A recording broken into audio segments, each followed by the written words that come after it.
In today's video, I'm going to teach you how to add extensions in Google Chrome. To get started, open Google Chrome on your computer.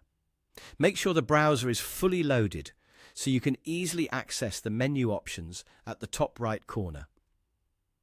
Extensions are small tools that add extra features to Chrome, and they can help with things like productivity, ad blocking, grammar checking, and much more. Once Chrome is open, go to the top right of the window and click the three-dot menu. This opens the main Chrome menu where you can find different browser settings and tools. From there, look for the Extensions option and click it. This will take you to the section where Chrome manages all of your browser extensions. Next, click the option to visit the Chrome Web Store.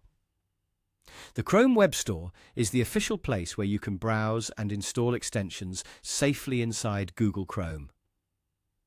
When you arrive there, you'll be able to search through different categories or simply choose the extension you want to install. Now, select the extension you prefer and click on it to open its details page. This page usually gives you more information about what the extension does, along with screenshots, reviews, and permissions.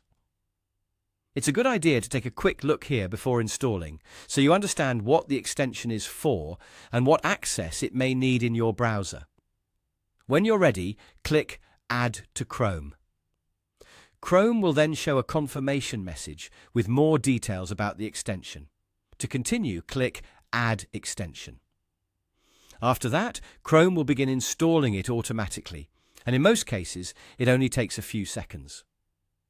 Once the installation is complete, you can find the extension by clicking the puzzle piece icon near the top right corner of Chrome. This icon shows all of the extensions currently installed in your browser. If you want easier access to a specific extension, you can usually pin it from that menu so it stays visible on the toolbar. And that's it. You've successfully added an extension in Google Chrome. Just remember to install extensions from trusted sources and avoid adding too many at once, since they can affect browser performance. Thanks for watching, and now you know exactly how to add extensions in Google Chrome.